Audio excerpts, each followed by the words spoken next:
भारतीय न्याय संहिता की धारा 113(1) के अनुसार जो कोई भारत की एकता, अखंडता, संप्रभुता, सुरक्षा या आर्थिक सुरक्षा को संकट में डालने या संकट में डालने की संभावना के इरादे से भारत में या किसी विदेश में जनता अथवा जनता के किसी वर्ग में आतंक फैलाने या आतंक फैलाने की संभावना के इरादे से बमों, डायनामाइट या अन्य विस्फोटक पदार्थ या ज्वलनशील पदार्थ या अग्नि अस्त्र या अन्य घातक हथियार या जहरीली या हानिकारक गैसों या अन्य रसायनों या खतरनाक प्रकृति के किसी अन्य पदार्थ, चाहे जैविक, रेडियोधर्मी, परमाणु हो या किसी भी प्रकृति के किन्हीं अन्य साधनों का उपयोग करके ऐसा कोई कार्य करता है जिससे किसी व्यक्ति या व्यक्तियों की मृत्यु होती है या उन्हें चोट पहुंचती है या होने की संभावना है, या एक संपत्ति की हानि या उसका नुकसान या विनाश होता है या होने की संभावना है। एक भारत या किसी विदेशी समुदाय के जीवन के लिए आवश्यक किसी भी आपूर्ति या सेवा में बाधा उत्पन्न करना, या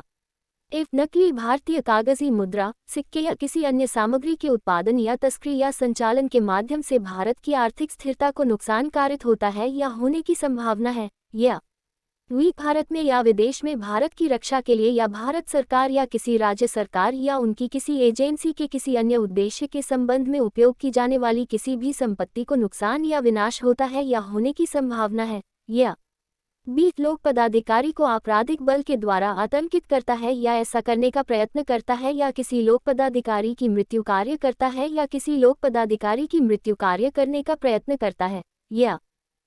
किसी व्यक्ति को हिरासत में लेता है, उसका अपहरण करता है या ऐसे व्यक्ति को मारने या चोट पहुंचाने की धमकी देता है, या भारत सरकार या किसी राज्य सरकार या किसी विदेश की सरकार या किसी अंतर्राष्ट्रीय या अंतर सरकारी संगठन या किसी अन्य व्यक्ति को कोई कार्य करने या किसी कार्य को करने से रोकने के लिए बाध्य करता है, तो वह आतंकवादी कार्य करता है।